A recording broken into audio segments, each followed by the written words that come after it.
The retina is the third and inner coat of the eye, which is a light-sensitive layer of tissue. The optics of the eye create an image of the visual world on the retina, through the cornea and lens, which serves much the same function as the film in a camera. Light striking the retina initiates a cascade of chemical and electrical events that ultimately trigger nerve impulses. These are sent to various visual centers of the brain through the fibers of the optic nerve. Neural retina typically refers to three layers of neural cells: photoreceptor cells, bipolar cells, and ganglion cells, within the retina, while the entire retina refers to these three layers plus a layer of pigmented epithelial cells. In vertebrate embryonic development, the retina and the optic nerve originate as outgrowths of the developing brain, specifically the embryonic diencephalon.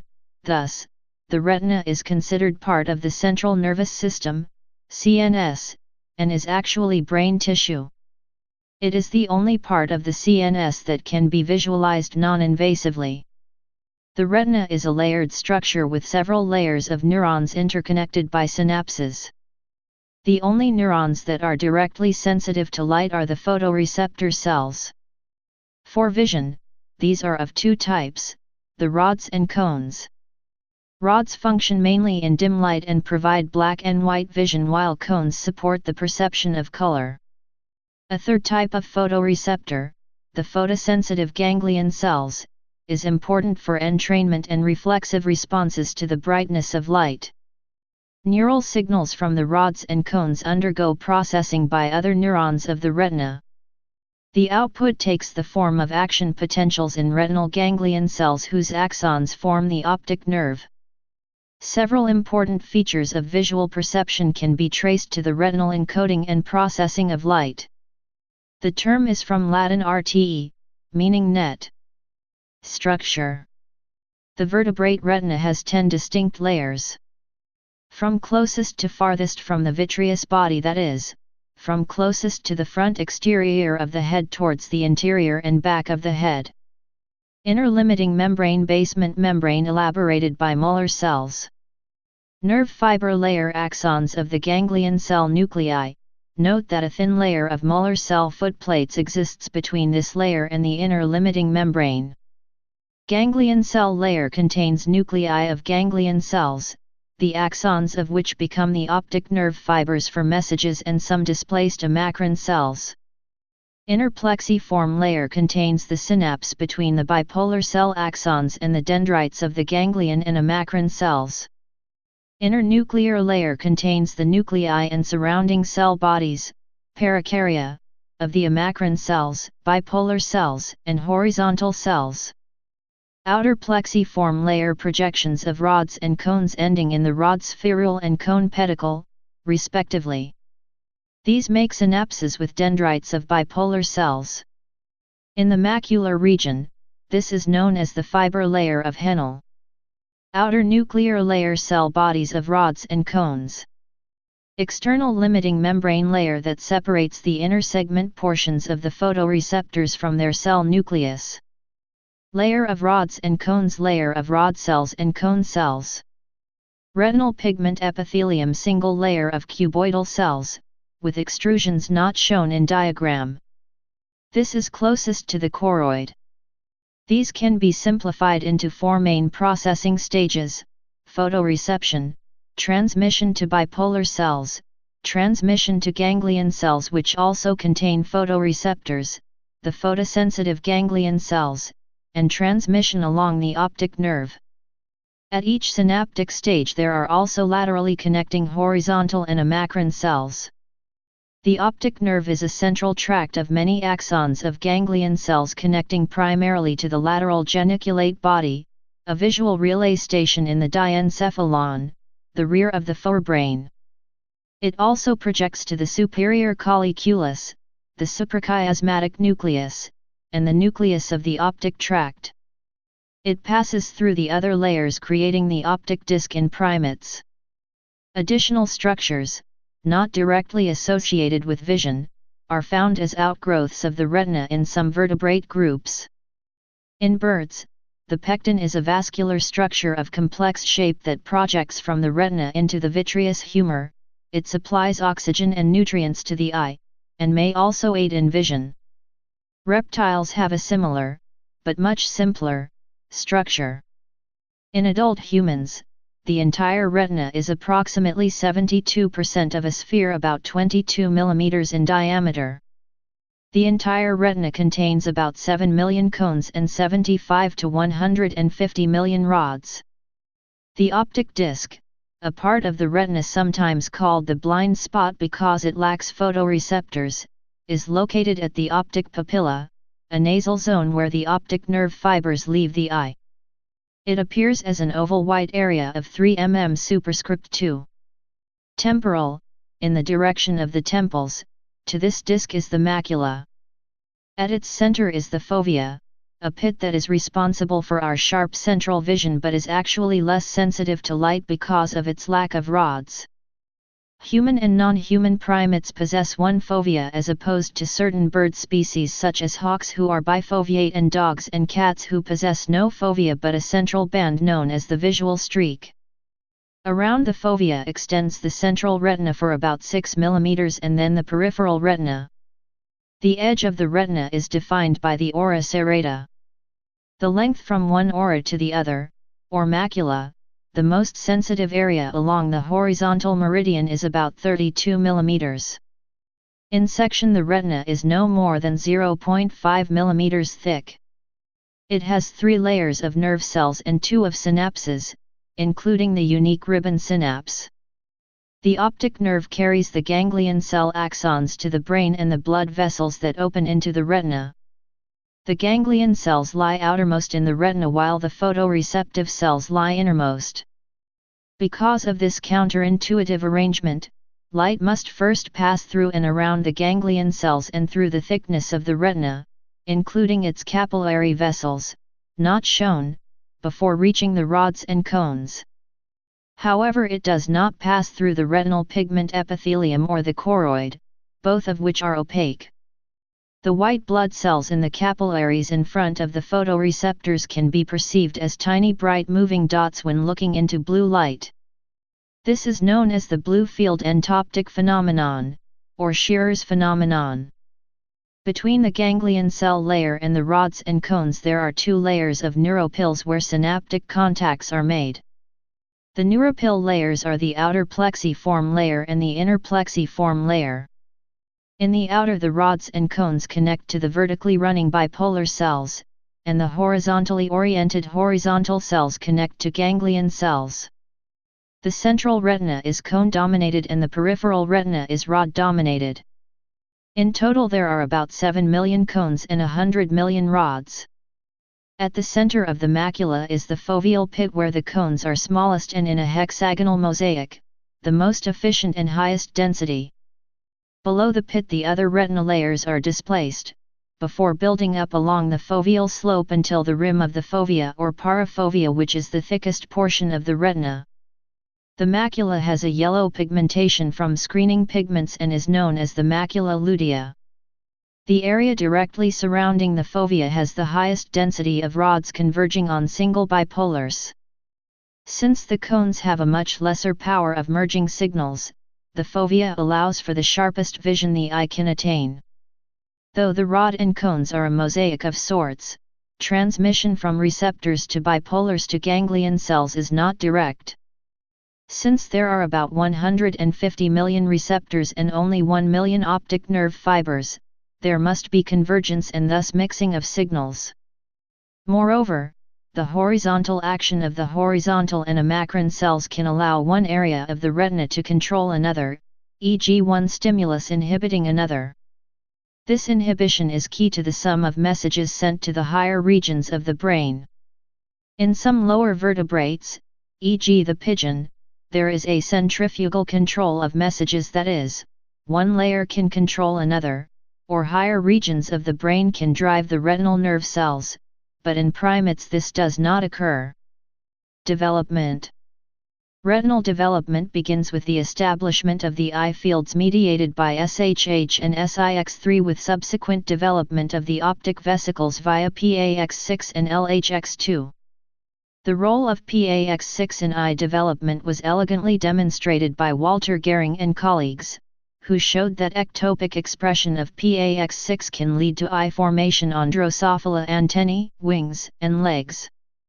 The optic vesicle gives rise to three structures: the neural retina, the retinal pigmented epithelium, and the optic stalk.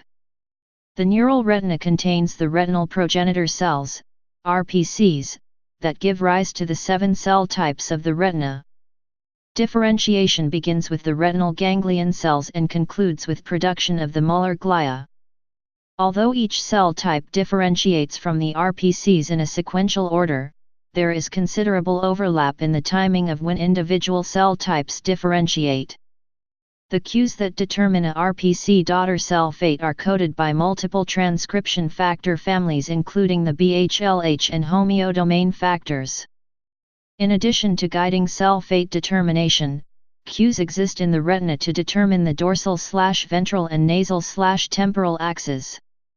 The DV axis is established by a ventral to dorsal gradient of VAX2, whereas the NT axis is coordinated by expression of the forkhead transcription factors FOXD1 and FOXG1. Additional gradients are formed within the retina that aid in proper targeting of RGC axons that function to establish the retinotopic map. Blood supply. The retina is stratified into distinct layers, each containing specific cell types and/or cellular compartments. Moreover, each layer has unique metabolic requirements. To accommodate this differential metabolic demand, the ophthalmic artery bifurcates and supplies the retina via 2 distinct vascular networks. The choroidal network, which supplies the choroid and the outer retina, and the retinal network, which supplies the retina's inner layer. The topology of the inner retinal vasculature is known to conform to network principles that are related to certain physical properties.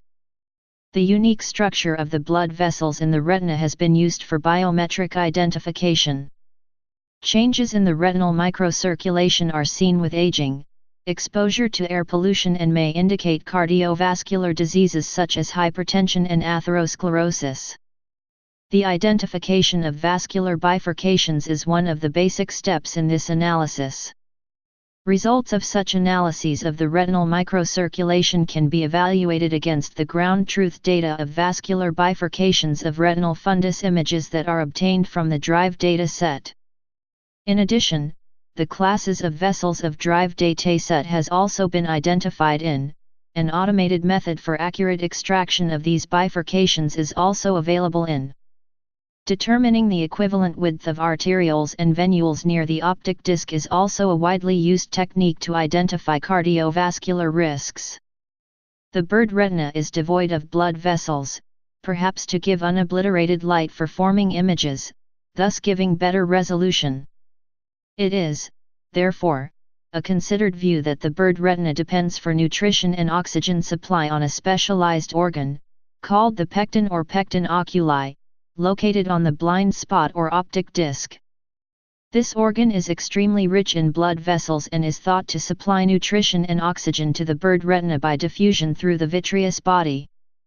The pecten is highly rich in alkaline phosphatase activity and polarized cells in its bridge portion, both befitting its secretory role. Pecten cells are packed with dark melanin granules, which have been theorized to keep this organ warm with the absorption of stray light falling on the pecten. This is considered to enhance metabolic rate of the pecten, thereby exporting more nutritive molecules to meet the stringent energy requirements of the retina during long periods of exposure to light. Function.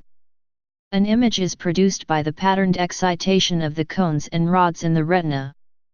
The excitation is processed by the neuronal system and various parts of the brain working in parallel to form a representation of the external environment in the brain. The cones respond to bright light and mediate high-resolution color vision during daylight illumination, also called photopic vision. The rods are saturated at daylight levels and don't contribute to pattern vision.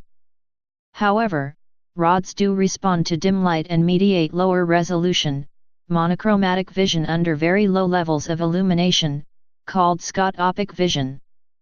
The illumination in most office settings falls between these two levels and is called mesopic vision.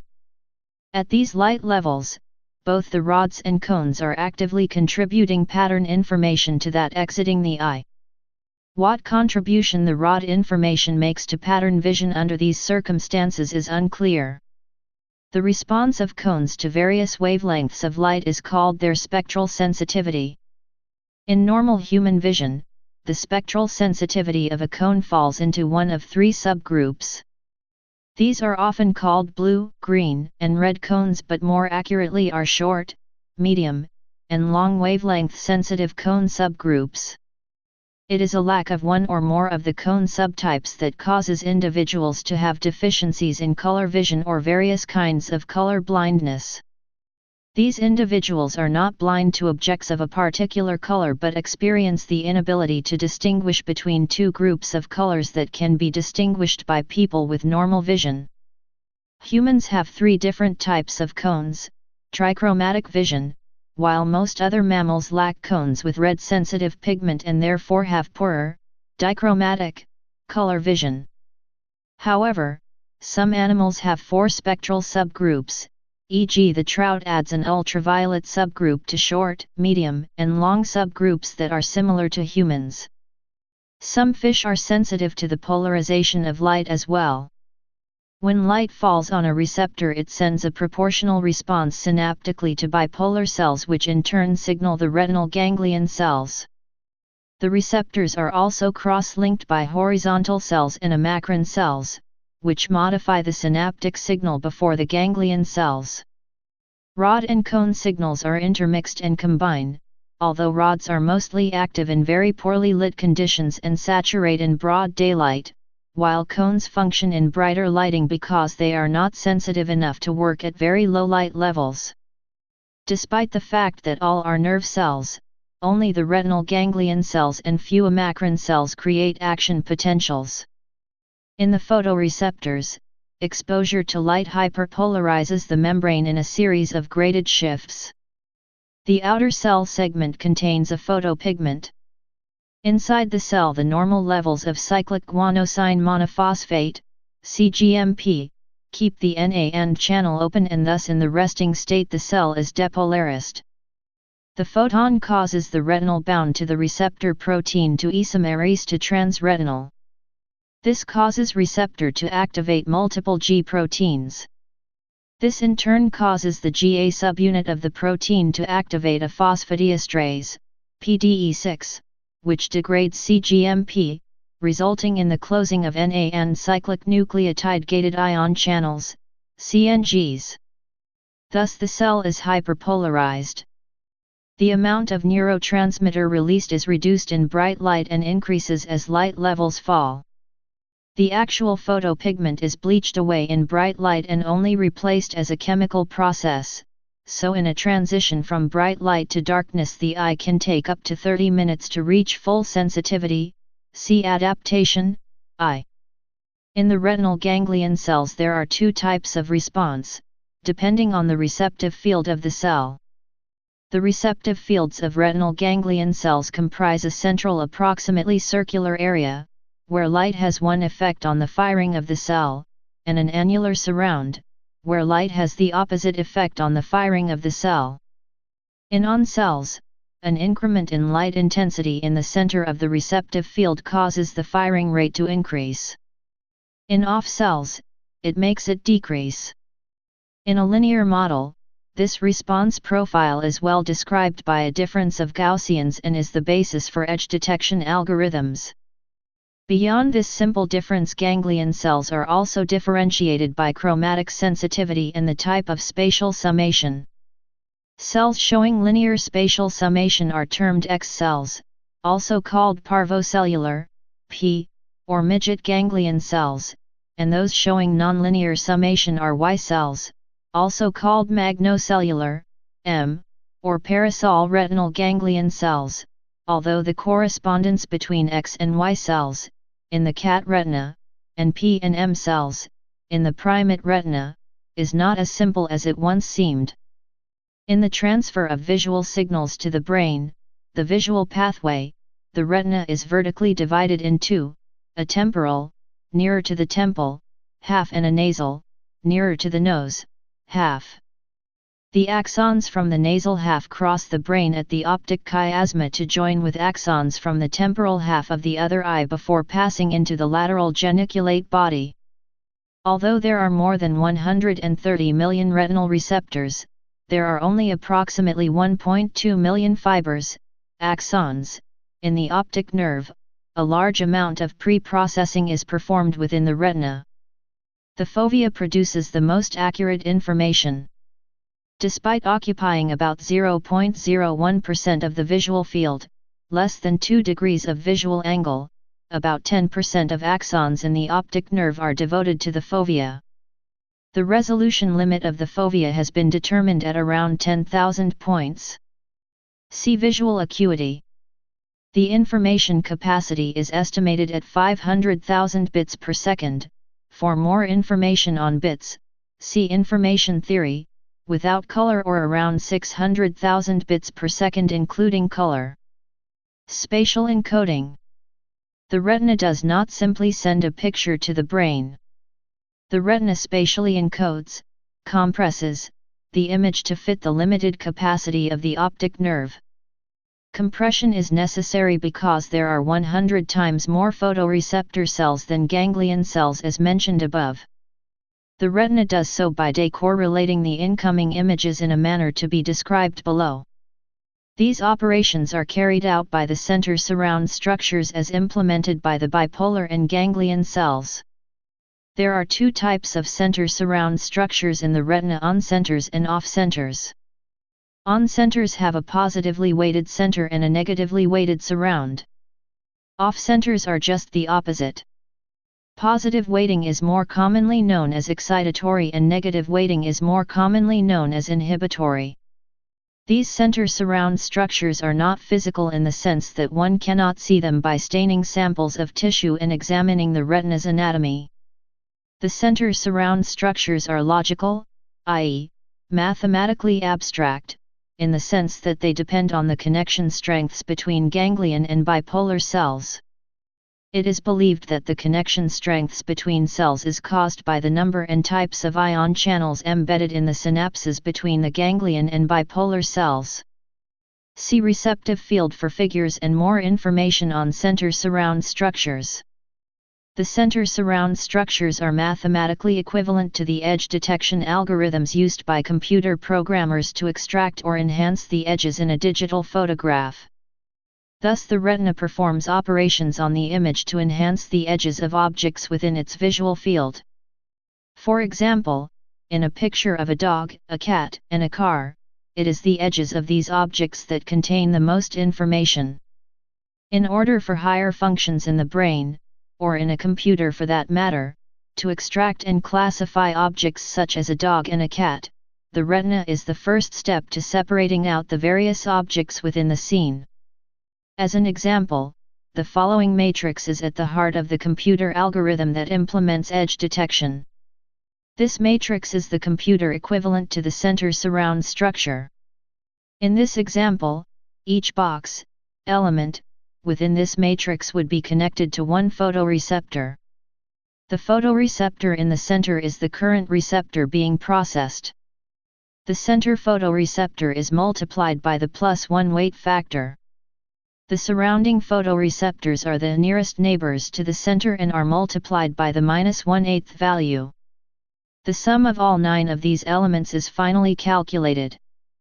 This summation is repeated for every photoreceptor in the image by shifting left to the end of a row and then down to the next line. The total sum of this matrix is 0 if all the inputs from the 9 photoreceptors are the same value. The 0 result indicates the image was uniform, non-changing, within this small patch.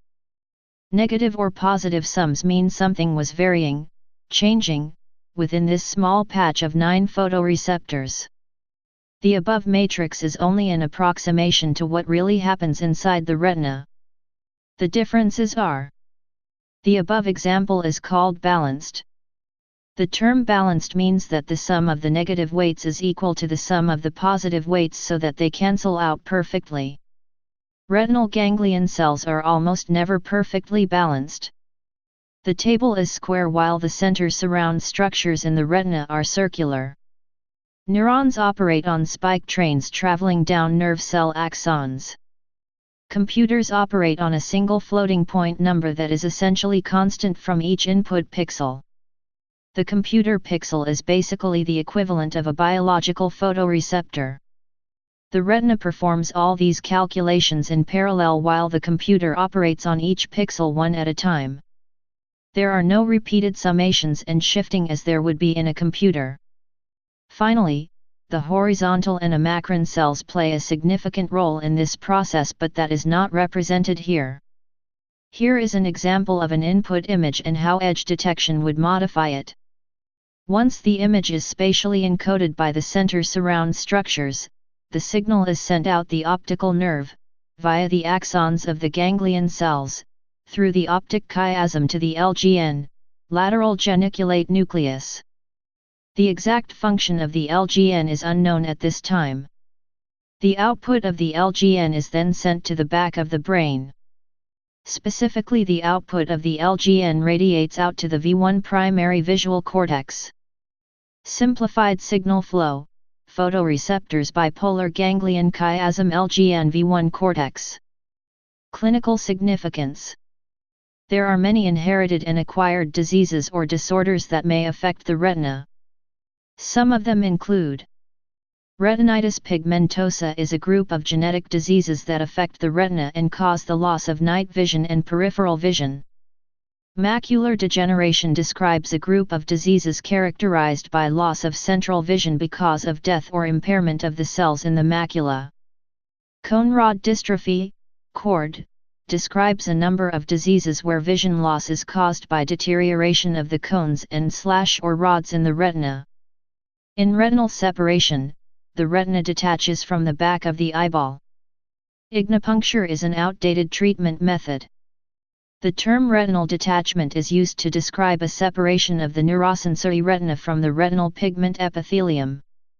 There are several modern treatment methods for fixing a retinal detachment: pneumatic retinopexy, scleral buccal, cryotherapy, laser photocoagulation, and pars plana vitrectomy. Both hypertension and diabetes mellitus can cause damage to the tiny blood vessels that supply the retina, leading to hypertensive retinopathy and diabetic retinopathy. Retinoblastoma is a cancer of the retina. Retinal diseases in dogs include retinal dysplasia, progressive retinal atrophy, and sudden acquired retinal degeneration. Lipemia retinalis is a white appearance of the retina, and can occur by lipid deposition in lipoprotein lipase deficiency. Diagnosis and treatment.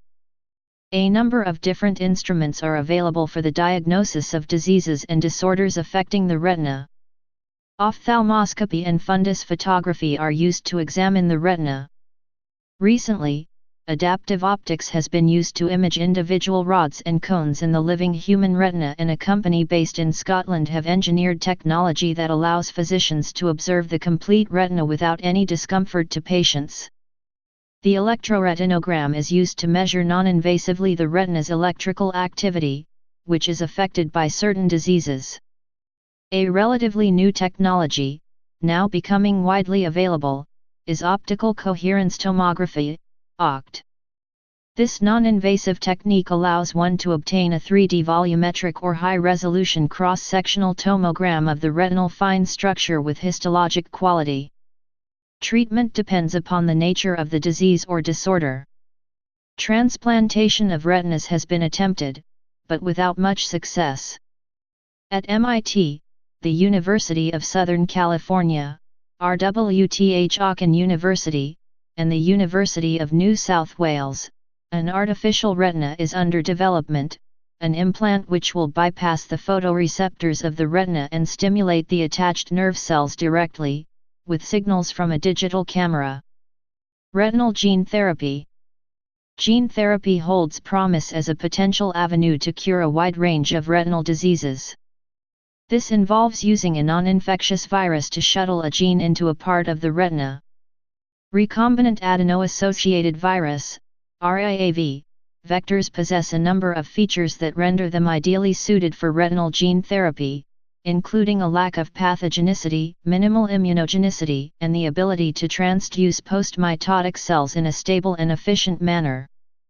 RAAV vectors are increasingly utilized for their ability to mediate efficient transduction of retinal pigment epithelium, RPE, photoreceptor cells, and retinal ganglion cells. Each cell type can be specifically targeted by choosing the appropriate combination of AAV serotype, promoter, and intraocular injection site. Several clinical trials have already reported positive results using RAAV to treat Leber's congenital amaurosis, showing that the therapy was both safe and effective. There were no serious adverse events, and patients in all three studies showed improvement in their visual function as measured by a number of methods.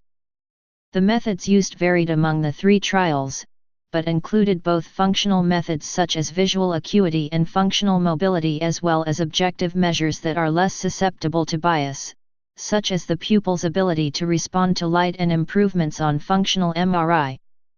Improvements were sustained over the long term, with patients continuing to do well after more than 1.5 years. The unique architecture of the retina and its relatively immune-privileged environment help this process. Tight junctions that form the blood-retinal barrier separate the subretinal space from the blood supply, thus protecting it from microbes and most immune-mediated damage, and enhancing its potential to respond to vector-mediated therapies. The highly compartmentalized anatomy of the eye facilitates accurate delivery of therapeutic vector suspensions to specific tissues under direct visualization using microsurgical techniques. In the sheltered environment of the retina, AAV vectors are able to maintain high levels of transgene expression in the retinal pigmented epithelium, RPE, photoreceptors, or ganglion cells for long periods of time after a single treatment. In addition, the eye and the visual system can be routinely and easily monitored for visual function and retinal structural changes after injections with non-invasive advanced technology, such as visual acuities, contrast sensitivity, fundus autofluorescence, FAF, dark-adapted visual thresholds, vascular diameters, pupillometry, electroretinography, ERG, multifocal ERG, and optical coherence tomography, OCT. This strategy is effective against a number of retinal diseases that have been studied, including neovascular diseases that are features of age-related macular degeneration, diabetic retinopathy, and retinopathy of prematurity. Since the regulation of vascularization in the mature retina involves a balance between endogenous positive growth factors, such as vascular endothelial growth factor, VEGF, and inhibitors of angiogenesis, such as pigment epithelium-derived factor, PEDF, RAV-mediated expression of PEDF, angiostatin, and the soluble VEGF receptor SFLT1, which are all anti-angiogenic proteins, have been shown to reduce aberrant vessel formation in animal models. Since specific gene therapies cannot readily be used to treat a significant fraction of patients with retinal dystrophy, there is a major interest in developing a more generally applicable survival factor therapy. Neurotrophic factors have the ability to modulate neuronal growth during development to maintain existing cells and to allow recovery of injured neuronal populations in the eye. AAV encoding neurotrophic factors such as fibroblast growth factor, FGF, family members and GDNF either protected photoreceptors from apoptosis or slowed down cell death. Society and culture. Retinal scan. A retinal scan can be used as a method of biometric identification as the pattern of blood vessels in the retina is unique to an individual. History. In 1894, Santiago Ramón y Cajal published the first major characterization of retinal neurons in Retina der Werbelthier, the retina of VE. Please subscribe and thanks for watching.